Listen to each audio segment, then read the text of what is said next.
All right, So hey next. everybody, this is Andy the Gemini Man, And John the Mystic Rider. and on this episode of CoasterFaQs Unscripted, we are going to talk about one of our worst experience on a defunct roller coaster in both of our opinions, and that would be the former T3 at Kentucky Kingdom in Louisville, Kentucky. Yeah, and have you ever seen our trip to Kentucky Kingdom when we finally got on that thing? And you guys know what our initial reaction to it was. And it was all explained in one word, and that was ow. But to go further detail of that, we actually just I didn't know how bad it was until, and this is a bit of a not a real we actually saw it on the Coaster Parody video of Coaster Studios did when they made fun of T3 at Kentucky Kingdom and how bad it was. Yeah, Storm Chaser and Lightning Run are pretty good, but why ride them when you can be riding T3? Oh yeah, T3's great, if you don't mind not having kids or simulating leg amputation. Well, that parody video was making fun of SLCs in general. Yes, but that was the one they were poking at the most. Yeah. But yeah, and then I found, and this was when we were planning the trip to our trip to Kentucky Kingdom, and we'll go into more detail on that too, because it was actually interesting. Because this was before Hirschland bought the park back in 2021. We actually went in 2020 during COVID when they still had the policies and stuff, and there was barely anybody there. But back to what I was saying, I actually saw the video that the former PR. Now I could be wrong, and I'll put what he was in on the screen here. The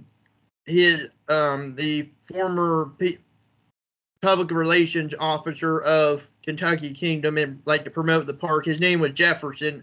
So if you're watching Jefferson, we're going to talk about your experience on it a little bit too from what we saw.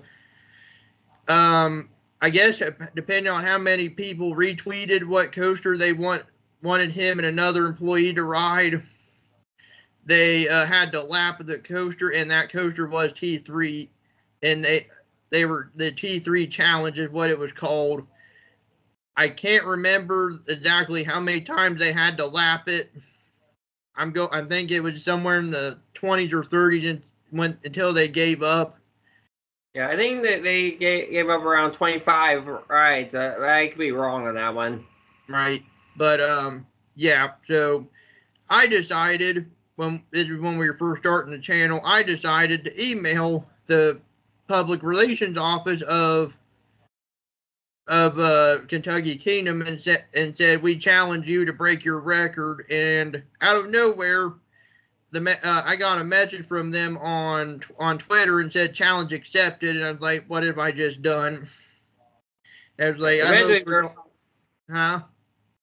I was going to say eventually we were talked out about that. Yeah, eventually Jefferson actually got a hold of us by email and said, we really don't want you to try and break our record because of what we had to go through on it. And like, okay, sadly, we never got to do the challenge, but we were talking to like, can you pick a different coaster that won't beat the living crap out of you? And like Kentucky Flyer, it's like, yeah, that'll work, but because of COVID and stuff, we were never able to do it. And with Hirschland buying the park in 2021, we might not be able to do it unless we can talk to one of the new people in charge of public relations there.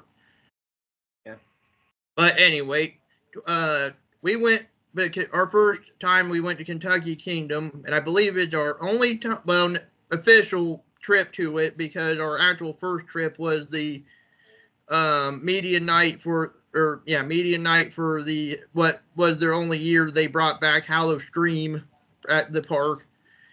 But our first official time we actually got to ride the rides was in 2020, in the summer of 2020, and we rode every ride there. And I believe the last one we rode for the top off ride was T3, and I was really nervous about getting on that thing. Not because I was scared, I was just more nervous about how bad I was being a bit beat up. Yeah, we both heard at that point we both have heard the reputation of how brutally rough. We're in the back of Kentucky Kingdom, and look what we're about to get on.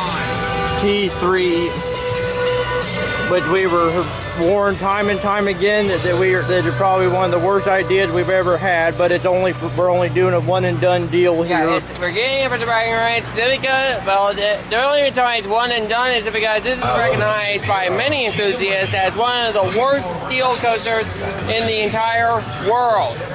It is rough, it is brutal, it's going to be painful. And Kentucky Kingdom knows it's rough, brutal, and painful. So if we survive this, we'll be back in a few minutes, but if not,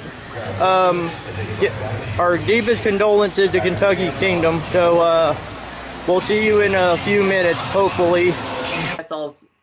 Vekoma SLCs are, and all of them are saying T3 is up there with one of the worst.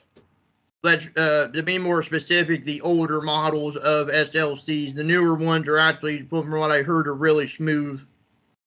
Yeah, well, not to mention there's lots of older SLCs out there that the parks as well worked with Vekoma to give them a major overhaul and once again are a lot smoother. Let's get into that part, because Kentucky Kingdom did try to refurbish T3. It just didn't work out too well. Yeah, it was initially opened up as T2 when it was under the Six Flags name. Yes, we never went when it was owned by Six Flags, but yes, at that point, Kentucky Kingdom was owned by was in the process of being merged or being bought by Six Flags. So it was bought when it was still independent. The first time it was independently owned. But by that time, when Six Flags bought it, they were trying to refurbish it, and it didn't work out too well. And then they it closed in 2000. I'm going to say 2009, 2010 is when it officially closed. I'll put the actual date it closed in the description. But yeah, it sat abandoned for years, and then Mr. Ed Hart bought it from Six Flags, or bought the property. He actually saved Kentucky Kingdom from rotting in the middle of Louisville. Yeah, of the Louisville Convention Center. Well, basically, not meeting the same fate as Geauga Lake or Six Flags New Orleans. Well, New Orleans was a different thing. That was because of Katrina. We'll get into that in a different discussion in a different video at some point as well. But anyway, he bought it. They were trying to fix up all the rides that were left sitting there for all those years. It was abandoned. It finally reopened in 2014. Along with a couple of new ones. Yes, yes, and one of those new ones was Lightning Run, but we'll discuss that too. Anyway, when they were reopening, they were trying to refurbish T3 when it became, or T2, and then when it became T3, because the old SLC trains didn't work out too well, because I guess they were in storage the whole all those years, and they were beating the original over the shoulder restraint ones that head banged you up all over the place. They came out these new trains. I forget, Kumbak, I believe, is the company that made it. Kumak. Those ones made me a little nervous, because if you're familiar with how an ejector seat is in a jet fighter is, with the two buttons right in the middle of you, I was thinking, what will happen if I accidentally push these buttons? But the uncomfortable thing that made it uncomfortable, it didn't. The new trains didn't really help out either, because it still had some rough patches, and more on the, well, not even rough patches. It was all rough patches. Well, that was more with the track, the train transition with the track, and not only that, but it also had these uncomfortable vest restraints that just made you feel every single time the train jerked. Yes, and you will feel and if you ever rode it, you would feel every single time there was a jerk, and it beat us. We'll actually show you a clip of what happened after we got off, and yeah, we'll explain more in that part. But let's just say it wasn't really the best experience, and it was more of a one and done deal by the time we got off. Yeah, let's just say Lightning Run and Kentucky Flyer were way better ride experiences than T3. Okay, we survived the T3, but we only got one word and one word only. Ow! And that's it. We did it for the credit. It's a one and done deal. We're done. Yeah, that's it. Just go a little more in depth. This thing just so rough. There's a rattle throughout the strongest rattle I've ever been felt on a coaster up until this point. My legs got stuck on the final brake run. Yeah, mine too. If you feel like your legs are just being squeezed most heavy restraint, the vest part restraint, which is on a lot of B&Ms are very comfortable, but on this it's just painful. It doesn't allow you to move around at all. But we're glad we only did it for the credit, and that's it. But thankfully, in our case, the picture place is closed right now, so maybe it's a good thing and it's closed. Yeah. Well, with Kentucky Flyer, at least, I would say yes, that's a fun ride, but that's one of those one or two times and then you're done, at least for a little bit, just because it is really rough on your thighs, just because of just how forceful it is. And as of right now, it's our first and only coaster credit that's from the Gravity group.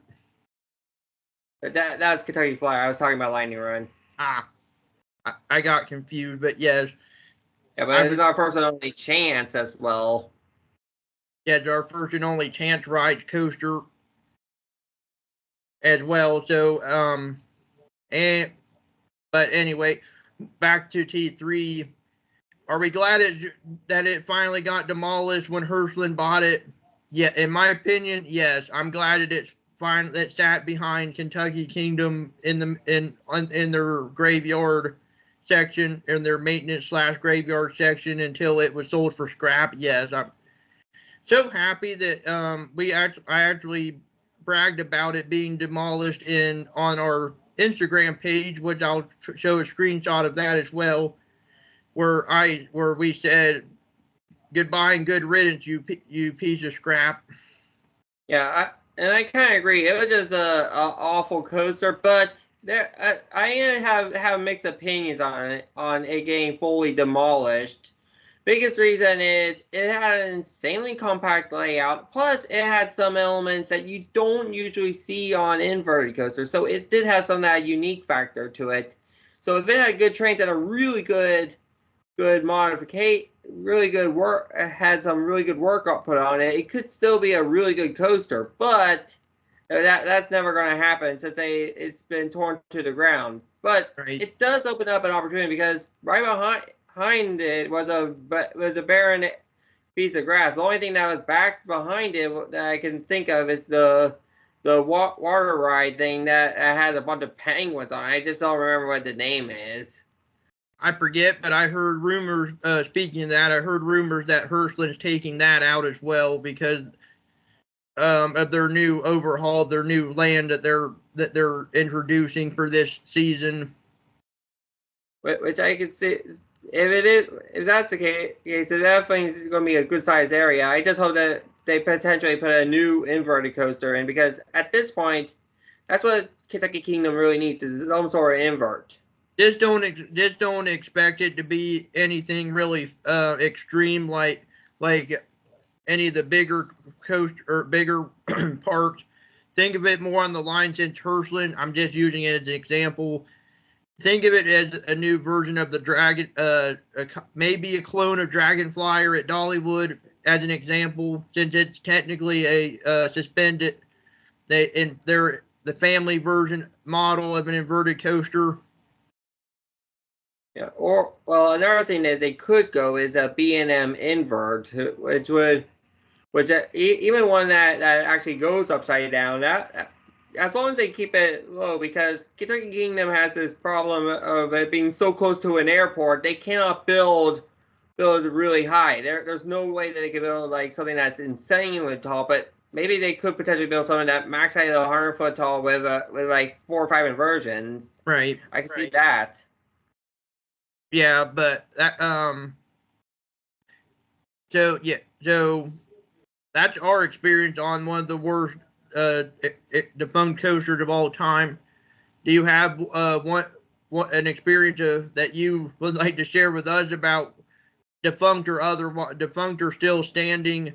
Let us know what your worst experience on a roller coaster was, and let us know in the comments about that. But until next time, this is Andy the Gemini Man. John the Mystic Rider. And we'll see you next time.